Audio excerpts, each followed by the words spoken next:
नमस्ते गुरुदेव।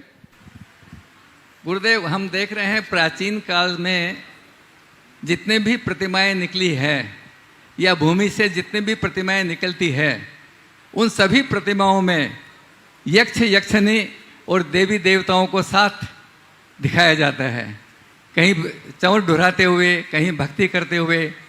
परंतु आज हम देखते हैं कि जितनी भी प्रतिमाएं बन रही है उनमें इनका अभाव होता जा रहा है। कहीं कहीं तो ये भी देखा जाता है कि उन प्रतिमाएं, जहाँ ऐसी प्रतिमाएं भूमि से निकली हो, उनको हटा दिया जाता है और उनकी नई प्रतिमा जो बिना किसी यक्ष यक्षण के उनको विराजमान कर दी जाती है। इसका कोई विशेष देखिए, अगर हम प्राचीनतम प्रतिमाओं की बात करें, क्योंकि आपने प्राचीन शब्द का प्रयोग किया, इसलिए मैं प्राचीनता की ही बात करूंगा।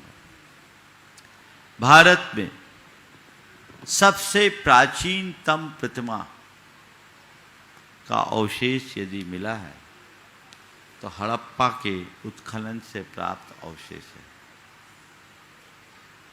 जिसमें न सिर है, न पैर है, न हाथ है, केवल धड़ है। वो दिगंबर प्रतिमा है और ये बताया जाता है कि प्रतिमा के पूजन का, मूर्ति पूजन का ये सबसे प्राचीन प्रमाण है। उसमें कोई परिकर नहीं है।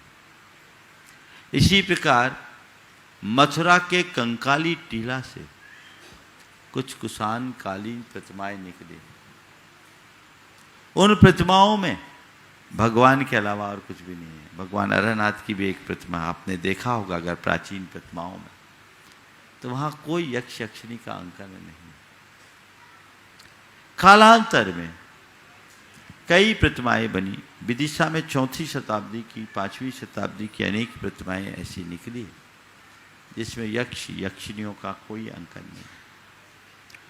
5वीं 6वीं शताब्दी के बाद यक्ष यक्षिणियों का अंकन भगवान के चरणों में किया जाने लगा।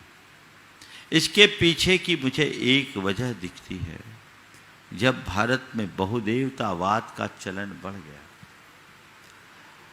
तो उससे हमारे लोग प्रभावित न हो और लोग देवी देवताओं के चक्कर में न पड़े, तो यक्ष यक्षिणी के रूप में वंदना मुद्रा में भगवान के चरणों में उन्हें अंकित किया जाने लगा, ताकि लोग ये समझ सके कि सारी देवी देवता भी भगवान की ही वंदना करते हैं, इसलिए पूज्य केवल भगवान है, ये नहीं। यक्ष यक्षिणी का अंकन इस दृष्टि से बुरा नहीं। ये कला और शिल्प का विकास उस तरीके से समय समय पर होता रहा। अकृत्रिम जिनालयों की जब बात हम करते हैं, अकृत्रिम जिनबिंबों का जो वर्णन है, उसमें भगवान की प्रतिमा में यक्ष यक्षिणी कहीं नहीं। हाँ, यक्ष और नाग चमर ढोरते हुए खड़े हैं, ये उल्लेख है। कहीं कहीं प्रतिमा से पृथक सर्वान यक्ष का उल्लेख मिलता है, लेकिन अकृत्रिम बिंबों में अगर हम राजवार्तिक आदि को देखते हैं तो वहां कहीं यक्ष यक्षिणी नहीं। तो इसलिए ये कहना कि बिना यक्ष यक्षिणी की प्रतिमा अधूरी है, हमारी समझ की कमी को दर्शाता है। यक्ष यक्षिणी के बिना भी प्रतिमा है और जैन प्रतिमा विज्ञान में इसका उल्लेख है। वर्तमान में प्रतिमा विराजमान हो रही है, आज वैसी परिस्थितियां नहीं है, इसलिए यक्ष यक्षिणियों का अंकन नहीं होता तो कोई बुराई नहीं। पर अभी भी कुछ नई परिकर युक्त प्रतिमाएं बनने लगी है। गुरु जी के सानिध्य में उसकी प्रतिष्ठा है, हमने भी कुछ की प्रतिष्ठा की है। तो एक शिल्प की दृष्टि से अगर उसका अंकन करते तो कोई बुराई नहीं। पर यह कहना कि यक्ष यक्षिणी की प्रतिमा को नहीं रखने से प्रतिमा अधूरी है, गलत है। यक्ष यक्षिणी के साथ बैठे हैं, पार्षनाथ भगवान भी परिकर से युक्त हैं, पर इसका अर्थ ये तो नहीं है कि चंद्र प्रभु अधूरे हैं। भगवान की गरिमा भगवान के गुणों से है, आजू बाजू में बैठने वाले यक्ष यक्षिणियों से नहीं है। हम भगवान को भगवान के कारण पूजते, यक्ष यक्षिणियों के कारण नहीं।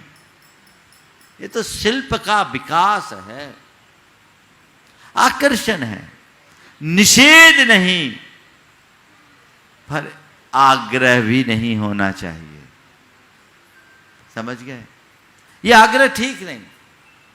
पिछले अनेक वर्षों से जितनी भी प्रतिमाएं विराजमान हो रही है, सीधे सीधे भगवान विराज रहे, ठीक है, और जहां जैसी जरूरत है करो, पर ये कहना कतई उचित नहीं है कि यक्ष यक्षिणी के बिना भगवान अधूरे हैं।